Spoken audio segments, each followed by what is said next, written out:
One of the things I'm most fascinated by is people who have been surrounded by addiction and alcoholics their entire lives, but don't share in the disease themselves. This is my dad. He's one of those people. We're going to hash it out. I'm JT. I'm in my mid-30s, have a 10-year media career, and nearly a decade of sobriety. So how did another middle-class kid turn into a blackout drunk and a heroin junkie? More importantly, how did it change, and where do we go from here? This is my story. Dad, thank you for doing this. Hey man, I'm glad to be here. The listener or the viewers and listeners too, if they're coming from radio, have certainly heard about you before, and I've talked about mostly all positive things about you, but they haven't heard the good stuff yet. By the way, he's probably gonna call me by my birthday a few times, which is fine. That's what he calls me. But before we get started, I just want to lay this all out there. I love you. You are one of the things that I treasure most in my life, and my most positive traits, characteristics that I think I have come from you. So I just want to say that because I know we may touch on some sensitive stuff. Because nothing that we talk about here will, of course, change that at all. I understand. But I just want to lay that out there. Okay, so... You know how many really good things have ever happened to me in my life after somebody said that to me? Okay, so I also have, as I'm about to be 35 now, and I have a lot more empathy for your journey, specifically through my addiction and recovery, but also I have empathy because you, as I said in the intro, you have been surrounded by addiction your entire life. And that's obviously not something that I had. I didn't have that empathy growing up, and I really didn't have a ton of it early on in my sobriety, and I have more and more of it, is my point, as I get older and I get more mature and all that stuff. So, where I really want to start is, and the viewers have, through my story, know generally, ostensibly, about your kind of adjacency to my story through your dad, my grandfather, through your ex-wife, my mom, and their journeys through addiction and sobriety. We haven't, of course, talked about that from your perspective, which is what I'm really interested in. So the first kind of thing I want to know is, like, your dad, my grandfather, obviously is an alcoholic. He's been sober most of my life. We've talked about this on this show before. Has been nothing but an amazing grandfather to me. I've seen nothing but the good stuff. But so I guess where I want to start is your conception of an alcoholic and addiction. Where did you become, at what point in your life growing up did you start to realize what that was, and was it through your dad that you realized what that was? Well, it's interesting you should bring it up that way, because you don't have those kinds of realizations as a young person that my dad is an alcoholic. I just knew that he came home drunk every night. And just to be totally clear on this, he never hit us. He never hurt us. He loved us. But it was just, my brothers and I still talk about just that. You get home from school or from football practice or whatever, and you just kind of get this feeling in your gut, like you're going to throw up, because you know that your dad's going to come home and he's going to be drunk. And when he was drunk, he clearly didn't act like himself, and it was just for a kid that was hard. But I can't tell exactly when that I really just embraced the fact, look, he's an alcoholic. It's a disease. I mean, that was probably much into my adulthood. Yeah. I mean, as a kid and even as a young adult, when we were around him and these things happen, it's just chaos. And so you're just basically surviving. You're doing the very best you can, and I remember often thinking, if he loved me, he wouldn't quit drinking. Okay, that is somebody that doesn't know what alcoholism is. Sure. Okay, I do know that was a something I thought many times when I was younger, Well, you probably thought it with me too, to a degree. No, I never thought you Okay. didn't love me, and I certainly never thought I didn't love you. I mean, by that point, I had learned a lot. I mean, I'd been to Al-Anon some. I'd been through your mom's experience too. Yeah. And so I had a lot of learning experiences that came along at a time that, had they come along when I was 18, I might not even have picked up on them. You know what I mean? Yeah. They just happen when they happen. Okay, so you talked about mom. So you may not have had a clear understanding of what an alcoholic was. You knew, you had an idea of what your dad was, but when you started, how old were you when you met mom? 28. 28. Okay, so you're 28. You're well into your career. You're out of law school. You're both well into your careers, and you're thinking about, you're going to meet that person that you're going to settle down with and that you're going to start a family with. Did you have any thoughts about, well, I don't want to marry an alcoholic, or I hope I don't fall in love with an alcoholic, or that it could even affect you? Did you think about it at all? I didn't think it was possible. Seriously. Really? I did not think it was possible because I thought I knew what an alcoholic looked like, right? Right. Had many shining examples in my family. I mean, and so, I've dated people that got drunk on the first date. I never dated them again because it just kind of scared me, Yeah. like it wasn't a fun thing. And so no, I thought alcoholics were out of control and they slurred their words and they could barely drive and they physically looked different and all that. And I was wrong. Right. So you did have a conception based off your dad and Right. other people like your dad growing up. Right. And in the family. Right. And you didn't think that you thought that someone would have to look like that. Right. Well, that was be an alcoholic. That was my experience. Right. I thought that's what alcoholics were. I thought it was just right out there for the whole world to see in very dramatic forms, which all my relatives are alcoholics. We didn't have any happy alcoholics. They weren't mean or anything, but they just were gone. They were by drunks. the time they got home, they'd had, over a fifth of scotch or vodka, Yeah. And I think it made it home in time for dinner. Think about it. That's a lot of work. Yeah. They were Yeah. gifted. They were very gifted.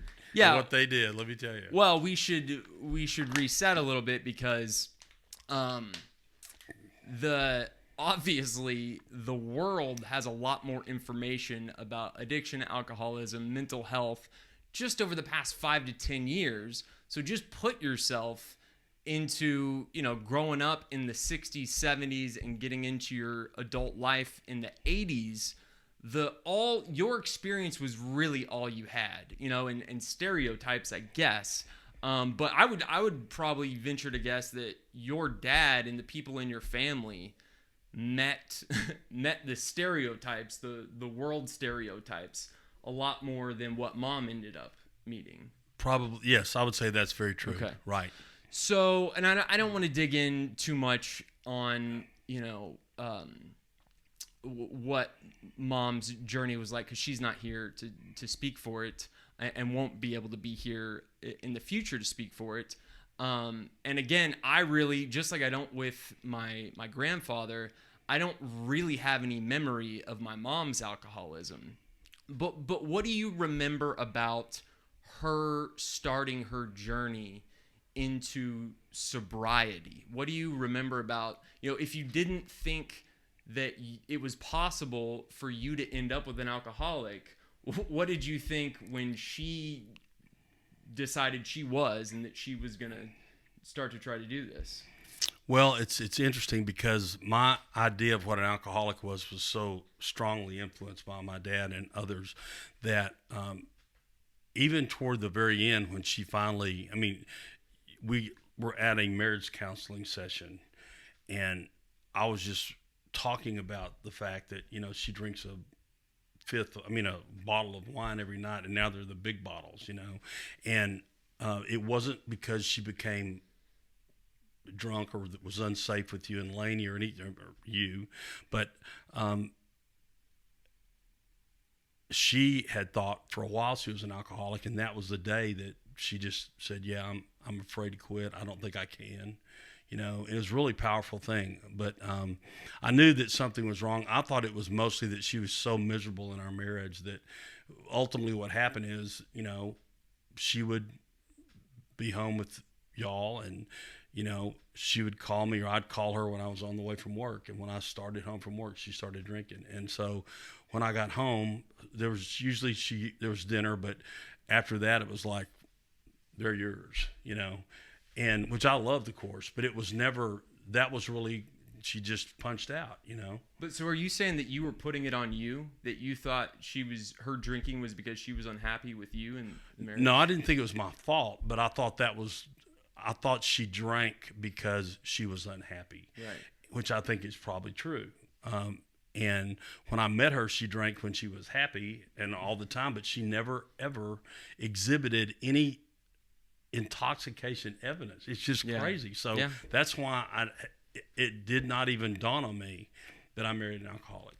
Well, I should say that the one thing that I have no problem saying that, speaking for my mom, because she said this many times to me, despite well documented, and I've talked about a few things here, but mostly generally what y'all's marriage was like. But obviously, if I didn't have really any memory of my mom being an alcoholic, being an active alcoholic, my experience with my parents' marriage was all through, like, all of the negative stuff with their marriage, through my view, came when she was sober. So just to back up a little bit, what I'm getting at is she was always she spoke very highly of how supportive you were in her journey, like when she started. Right. Do you feel like that was true? Yeah, I do. I mean, I didn't always do everything right. Like, I'll give you an example. When she quit drinking, I quit drinking, and I quit for a year, and it wasn't necessary. Right. Okay. But I thought it was, and I didn't mind doing it because I didn't really drink all that often anyway. But it was not a major sacrifice for me, and I thought that was just something that would help. But it was my own idea. It came from a good place. Whether it did any good, I don't know. But I obviously wanted her to be sober, and I wanted her to be happy. And I never look at our marriage like, I think it was tougher for us, but it was just one factor. Yeah, I threw in a lot of real special ones. Let me tell you. Yeah, well, that's what I was trying. That's what I was trying to set up, because it's a great point, because so many, and I've talked about examples I've seen of, and maybe I should have talked about y'all's situation more, although, again, I don't have memory of her getting sober. I only remember her sober. But a lot of times the hardest parts come after one of the people in the relationship gets sober. And part of that, and I don't think this is necessarily the case for y'all, but part of that is because the person who is going through sobriety has such a dramatic metamorphosis of personhood, right? When they go through that change, that it's like if you thought you were marrying a different person, and then they became a different person through alcohol. Well, then you get a whole new third person when they get sober. So again, I think your point is well taken, that there's just, a marriage or a relationship can break down for a lot of reasons when both people are putting both, as many possible good feet forward, including being clean and sober through the process. Sometimes I'm sure you had the thought, well, man, a drink would probably be helpful right now. No, and that's one of the things that I had already seen with my father. They were almost simultaneously sober. Dad may have been sober barely before Cindy was, but maybe 2 or 3 years. But, people have a misunderstanding. If, for example, if they want a loved one to quit drinking, that if they quit drinking, everything's going to be just fine. Yeah. It's not. Yeah. It's hard. It's difficult. And, there's just, you can still be an asshole, I mean, it doesn't change your personality necessarily.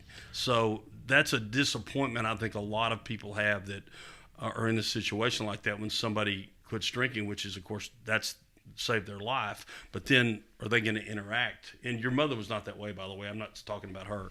But with my dad, he was just as angry, just as pissed, just as crazy when he was sober as he was when he was drinking. And it took 25 or 30 years before he chilled out.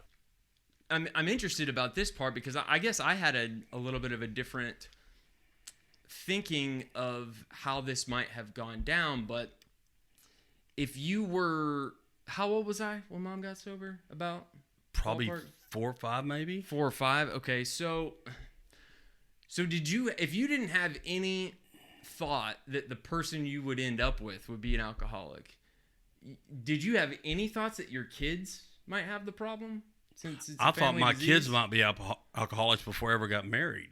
Okay. I mean, before I ever had kids. I mean, at this point in time, I've learned a lot. You know, I've learned a lot about alcoholism and so forth.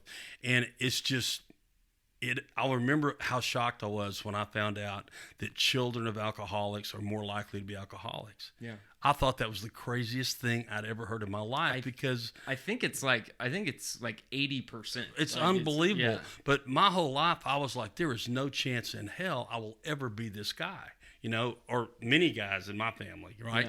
Yeah. And some women in my family. And this is before I met Cindy. But no, I literally just couldn't imagine how. And then, of course, as I started studying it, learning more about it, and the genetic aspects of it and everything, it's clearly obvious that's true. But I remember it shocking me when I heard that. Like, that cannot even be possible. And of course, I have, you know, 1 or 2, depending on what day you ask them, alcoholic brothers, right? Yeah. And it's just well, and all math. through your family, all through Mom's family too. It wasn't just her. Didn't you know? It's through several generations of her lineage. It is a family disease. So, at what point did you specifically? Okay, so if you thought that, it could end up that way, did you worry? Or did that hold you back from wanting to have kids, knowing that they could end up that way? No, I never had any evidence that I never thought she was an alcoholic until after you were born. Yeah. You know, like, and I can't. Was Lainey born yet? I mean, I can't remember if I was 4 or 5, Lainey she was a had baby. Been, yeah, Lainey was a baby. Lainey was a baby. She's 3 years younger. And but no, I mean, I didn't think that she was an alcoholic. I was the last guy to figure it out, basically, and I lived there. Well, yeah, but if you thought that if you were learning how it could pass through you, I guess is what I'm asking. Well, then maybe I should ask, at what point in having kids, like us being alive, did you start to think about it more, like it could be more of a likelihood? There were things that happened, but here's the trap for people like me, for I think all lay people, no matter how much they think they know about alcoholism, right? The interesting thing to me was there were a few times that that her behavior really pissed me off, right? And it always involved drinking. Mm-hmm. Like, she would go to Houston to see her girlfriends, and you were born. I had you all weekend, which I of course loved, but she'd like miss flights and not even give a damn. You know, like, I remember one time she came back. She was supposed to be back Sunday afternoon, and she got back about 11. I locked her out of the house. I mean, that was helpful. Yeah, that helped a lot, of course. Yeah. But I mean, I obviously let her in because it got pretty loud. But the whole thing is, that kind of stuff pissed me off. But I thought it was a behavioral thing. I thought it was a character flaw. I mean, that's how people think. That's how I thought. It's like, it never dawned on me. I mean, think how much more empathy I would have had for her if I would have thought she's an alcoholic. You know, she has the disease, right? I just thought it was a behavior thing. I didn't think that she had to have alcohol. Yeah, but that doesn't, and I want to point to you and anyone who's going through this as a spouse or a parent of someone who's an alcoholic or an addict. Even if you have the knowledge, that doesn't that doesn't necessarily change what your feelings No, should of course be. You not. know, like it definitely doesn't invalidate them. And, I know I've gone through this since being sober, and I've been in relationships where I have not been happy with behavior that may or may not have been because of alcohol. And I don't think I've ever, well, as a sober adult, I've never been in a relationship with someone that I thought was an alcoholic. I don't pass that judgment on anyone, or had a problem with alcohol. But I know that I was, with all the knowledge I have, I was just as upset about things like you're talking about. So it's still a really tough thing to go through. But me and Lainey, when we were growing up, I mean, was it not until I started getting into trouble that you thought it could have been passed down to one of us? I never thought that. Never. No. I mean, your mother obviously did, because she's on top of all that kind of she stuff. She mentioned it once or twice. Yeah, I'm sure she did. Yeah. But I just never really thought that. I mean, it sounds crazy and it sounds naive, but I never thought that about you or your mom. And I was the last one to know both times. And I wish that, I learned a lot from it, but I don't think I reacted to one thing that you did in an appropriate way, that somebody that understood that their son, had a disease. Sure. Really, even in college, you're in college, right? You partied in high school. It pissed me off that you didn't, follow our rules and stuff like that. But to this day, you tell me things you did that just shocked the hell out of me. Not because they were terrible, because I just really didn't, I didn't really think of you that way. Maybe it was just some kind of, I don't know, emotional crutch. I don't think so. But I just didn't assume you were out doing bad stuff, even though there's a lot of evidence you probably were. Yeah. Well, I definitely was. But I wonder if you had knowledge of it by that point. Right. And I'm sure I exhibited, I wouldn't be surprised if Mom saw characteristics of me and Lainey when we were very young. Probably before you went to preschool, knowing your mom. She was on top of that stuff. Yeah. My mother was a brilliant woman, but also maybe overanalyzed things. But that one's on both sides of my family. Right. So if you didn't think that it was necessarily alcoholism, that I was just being a kid, or that I was just being a teenager or a college student, did you not have any conception that I might have something, if it wasn't alcoholism, that I might be, what I say now is like I had a hole in my soul. Right. I was living with emptiness. I was having yearning. I couldn't have even described it to you, because I obviously didn't, because you and I would get in, big blow up fights, and I wouldn't even really know what we were fighting about, but I just knew I was pissed off, and I was sad, and I was angry. And so what did you think did you just chalk it up to me being a kid? Is that really all it was? No. I thought you had a problem with alcohol, and drugs, or whatever that, causes people to get in trouble and to use really bad judgment. But there's a difference at least in my view, there was a difference in someone who really was irresponsible, as it turns out, with drinking and things like that, than somebody who's an alcoholic. Because I knew lots of kids in college that were irresponsible drinkers, and they're not alcoholics. Some of them barely drink anymore at all, right? So I didn't like the behavior, but I don't ever remember just going, okay, look, he's an alcoholic. We've got to step in and do something. And that did happen eventually, but not early on, no.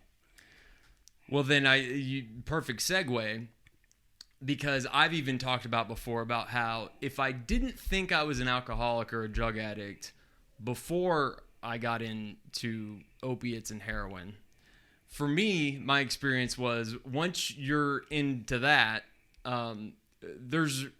you're coming face to face with it. I was, once I had gone down that path, I knew that I was, because I don't know. I guess my point is, if you can do heroin and or be addicted to heroin and not think that you have a problem, then I don't know. To me, that's impossible. I knew I had a problem. I knew I couldn't run away from it anymore. And so I don't think you knew specifically what drug I was addicted to, but that had to change once you knew that at the end there, when because my behavior changed so drastically, didn't it? Yeah, but I literally had no idea about the serious drugs until the day I cleaned up your room with Jane, and we found the 10 all around everything. That just like, wow. I didn't really even know what it was. I just knew it was bad. Yeah. But my life experience would have never let me think ever. You didn't think that I was just high more, or... I thought you were really unhappy, and I thought you were struggling, and I thought you were doing the best you could. And, if you remember at that point, you were working and you were living with me. Yeah. Okay. And you would work and you worked really hard, and then you'd come home and go in your room and close the door. And now I know why. But it was like, I just wanted to, at that point in time, I really felt like that, that you were really struggling. I didn't know how to fix it, but I thought that maybe, I was confident, or I thought you were going to work through this somehow, but I had no idea really the depth of what was going on. So, yeah. Well, I think Dad, you're sharing your experience with that is so important, because I guess I thought I was pulling the wool over everyone's eyes. I suppose, I guess what you thought is what I hoped you would think. But I just think it's really important for people that are watching this to hear that, because, it can be right in front of your face. Right. And you had all the experience. Right. And it happened to me twice. Yeah. Not once, twice. Yeah. And I had been raised in an alcoholic home with lots of alcoholic relatives. And I'm just saying, that may sound amazing to people. Yeah. But I'm telling you the absolute truth. I don't take I'm not embarrassed about it. I'm not proud of it. It's not a thing, right? Yeah. It's just what happened. Well, I think what comes to mind to me is that, there were certainly glaring incidents throughout my use. Right. Specifically high school, college, and then obviously after college, where it was, I know I scared y'all, and I know that you both tried to did take action, and sometimes a couple times I even shaped up a little bit.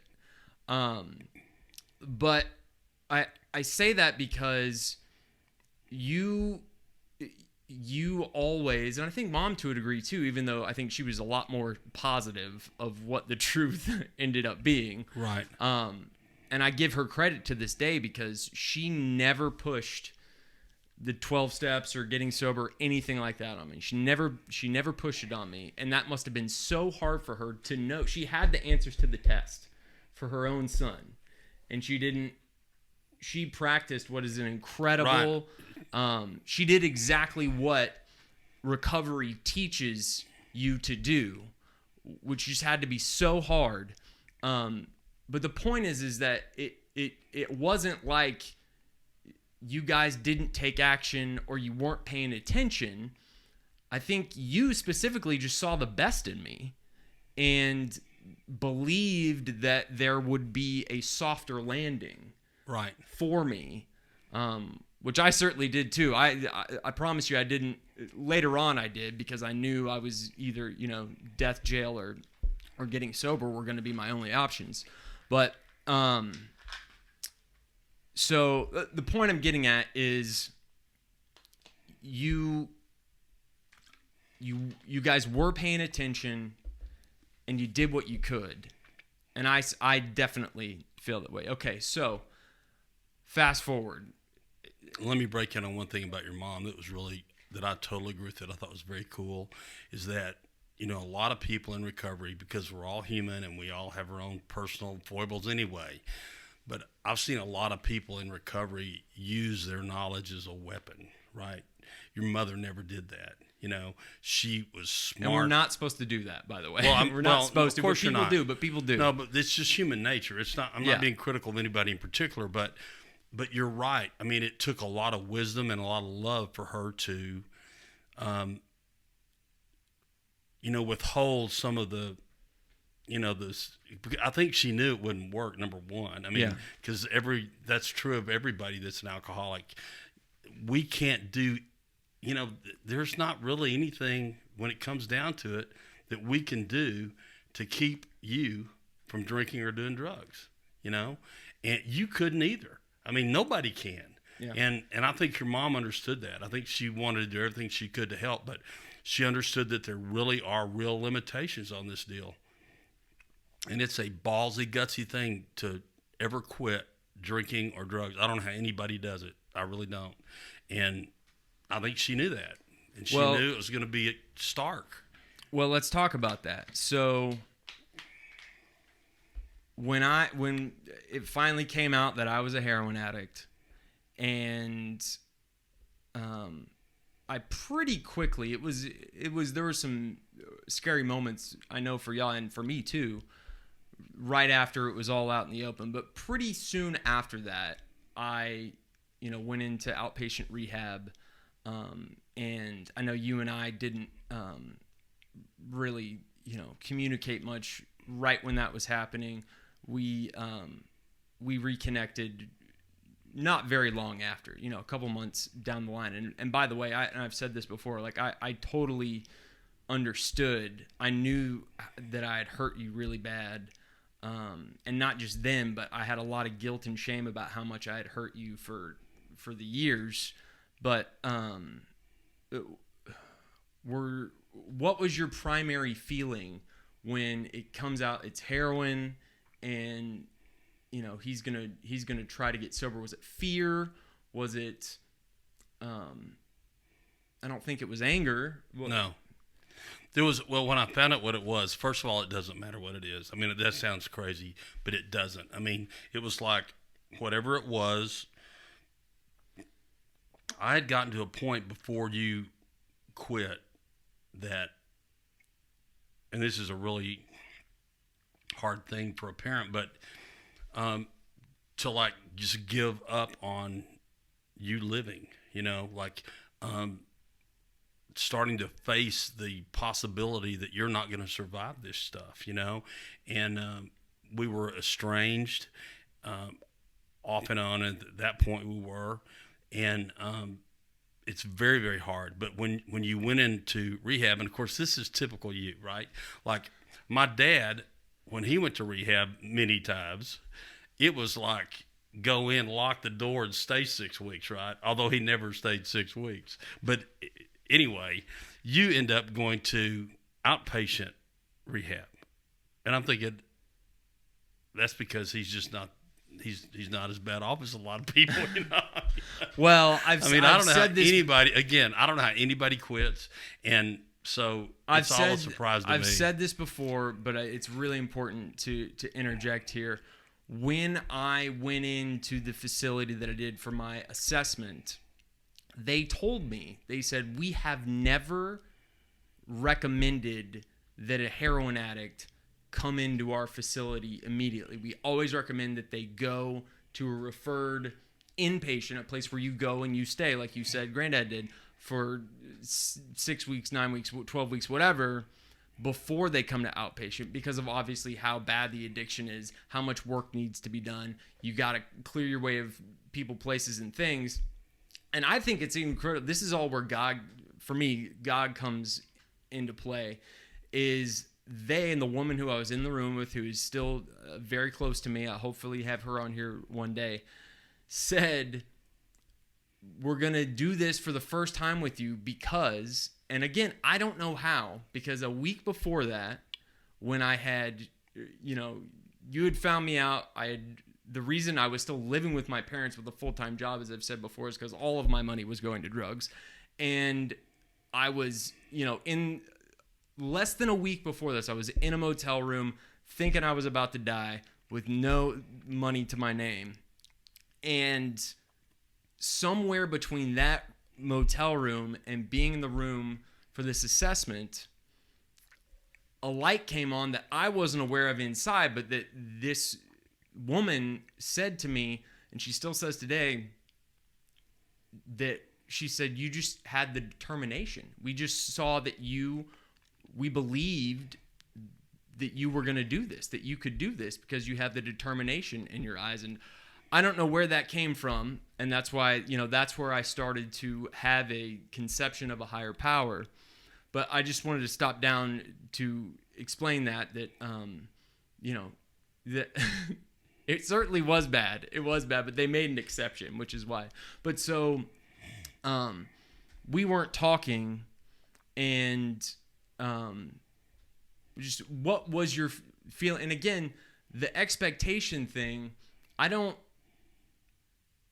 have anything but understanding for you being in that place of, separating yourself from that your son's going to live, because having the expectation that I was going to survive it and I was just going to get better real soon was not a realistic expectation to have. And you have to take care of you in some way. And so I totally get that. And I wonder if I would probably do the same thing, which I hope no one ever has to go through, but they do every day. So anyways, when did you start to see after that point that there was a light, or that like I might actually be getting better? Well, I mean, I pretty much always, until there are a few really dark moments, but I always had, when it came to you, there was light for me. Okay. And, I thought when you quit drinking and doing drugs, given my background, seeing my dad quit 15 times, probably go to rehab 4 or 5 times, just like, so I knew it was just going to be a long journey. And I also knew, or felt like there would be, there were going to be some slip ups, and that's part of the deal. But I also felt really confident that if anybody could do it, you could. You know what I mean? Even though that's a stupid thing for people to think, because it's such a all-powerful thing that. But that's also your irrational love and belief in me. True. I don't think it's irrational. You do, but I don't. You don't think it's irrational, but it. That's something I should have talked about at the beginning when I was trying to affirm you and our relationship. Is you have always believed in me, and there have been times that I don't want to like get down in it, because I still beat you up about them from time to time. But there have been a lot of times in our relationship that were dark, and we both behaved really badly, and I didn't really know where I stood with you, and I'm sure you didn't know where you stood with me, but or had an idea about it, and it wasn't good. But I always knew, for the most part, I always knew that you believed in me. And here's how I should say it.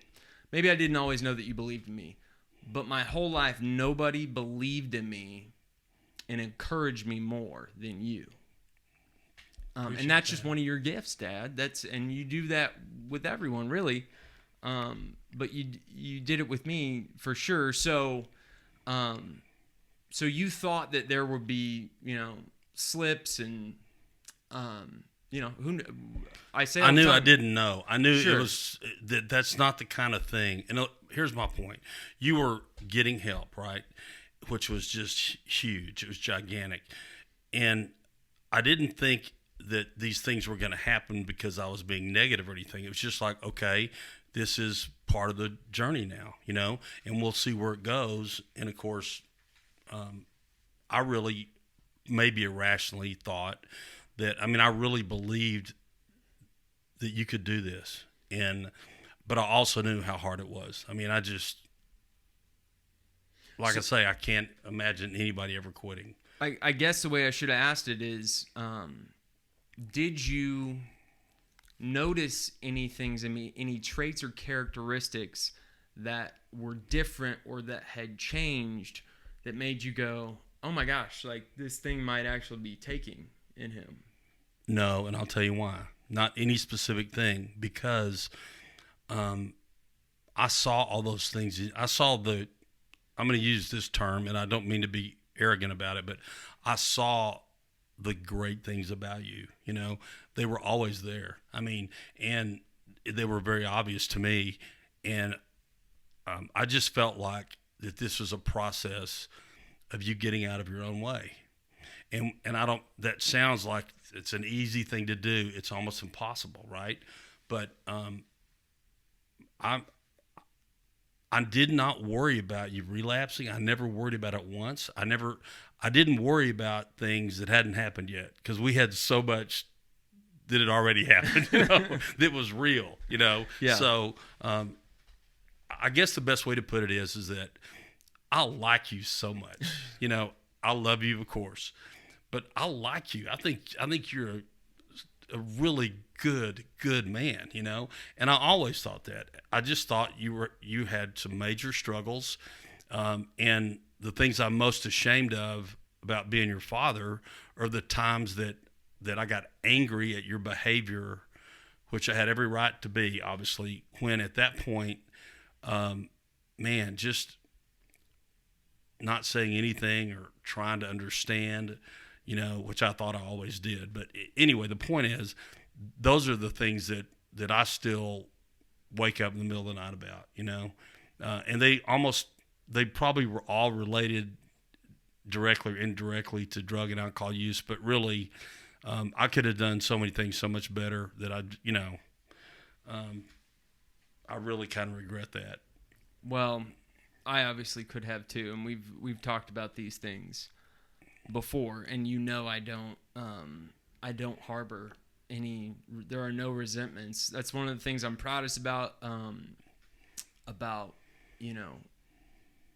having to bury Mom, that there was nothing between us anymore, and I know that, and I hope you're with me for a really long time, but I know that there will not be anything between us. There's things that I think about and that I go, what the hell was going on there? And obviously still beat you up about in a little bit in jest on my end. It's but very much in jest, yes. And it's funny, and but let me tell you something. It still gets me every time. It's like, I know, man, not because there's anything mean or bad about it. There's not. It's just, it takes me back to times that I wish I could have changed too. Because just because you're a loved one is an alcoholic or a drug addict does not give you a free pass, to react any way you feel like it. It's not a right or wrong thing. It's like you still, as an adult, have a responsibility to act appropriately under the circumstances as a father, like a father should, right? And there are no free passes on that ever. And so the things I regret are the things that I didn't do as well as I could have. Whether they would have made a difference or not, that's not the point. The point is, I could have done it better, and I didn't, and that's just a fact. And I think you and I both know that we are all very fallen people. We all have all kinds of faults and shortcomings, and I think that really helps a lot, because I've never seen you do anything, even when you drank and you were a drug addict. I never saw you do shitty things to people or anything like that. You were just so busy doing shitty things to yourself, you didn't have time. Well, apparently they certainly, those times did exist, but I guess I'm glad that you didn't have to be exposed to it. But again, you were always seeing the best of me. On those notes, I have fears about having kids, and the great chances that I have if I have kids. In fact, it was a big driver, and for a long time, I only recently in the past couple of years ever felt like I wanted to have kids. And now that I do, I wrestle with, and obviously, I don't even have a mate at this point, but I wrestle with the the high probability that they're going to have our family disease. And so I wonder what your advice to me would be about that. I would never for 1 second not think about having kids because of the possibility that one of your children could be an alcoholic. That's going to be true. You know that. And so if my regret is that I didn't have more kids and I was married to an alcoholic. Okay. Yeah, I know. And I mean, I'm serious. I mean, look, I think you are going to be a great husband, and I think you're going to be a great father. I don't have any doubts about that. I'm not kidding. Well, thank you. I just think it would just be, I think you'll be great at it. I really do, if that's what you choose to do. Like, I don't have any, I know you think about stuff like that, but listen, there's a lot of great things about my father, and he did a lot of things better as a husband and a father than I did. He was an alcoholic, okay? And he had his really significant, battles. But here's the thing. I had a pretty rich experience growing up in terms of my relatives, and I always knew I was loved. It was chaotic as hell, but that's not the point. The point is like, I think that you'll be great at it, and I hope someday that happens if that's what you desire. Well, I'm sure you'll be there when I need to call you and I need to talk to you about the probability that I'm going to be dealing with the things that you dealt with, and I'm sure you'll be happy to give me that wisdom at that time. All right. Before we get out of here, Dad is going to join us for the mail. So mail today comes from Dory Hicks. This was from YouTube. Dory says, "What an eventful life you've had. I personally am extremely happy and proud of you. Hope you will be strong with your sobriety. I know very little about alcohol and/or drugs. I have my own addictions. Shopping is my worst. Forced to refinance our house 4 times. I have a king bed and it is stuffed with packages from eBay I have never opened. It's now migrated to the hallway. If my husband knew, he would divorce me." Dory, thank you so much for that comment. Thank you for being vulnerable and opening up.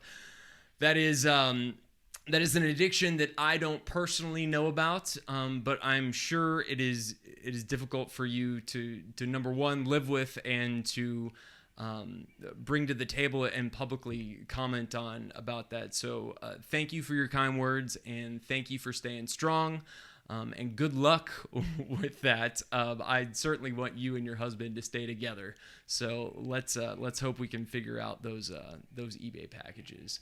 Okay, that's the mail. That's the show. If you would like to participate, all you have to do is comment right here on the YouTube videos, or you can, of course, comment on any of the following social media handles when I post on them. You can also DM me if you want to have a private conversation. Just let me know if that's what you want. If not, then you can comment anywhere, and that will be public unless you have otherwise let me know. Okay, that's all the time we've got for this one. Dad, I love you. I love you too, man. Thanks for having me. It was great. We'll see you next time. Hey, family, if you like what we're doing here and you want to see more, please hit the subscribe button and the notification bell. Share it with someone who you think might benefit from watching this, and feel free to comment below. Love.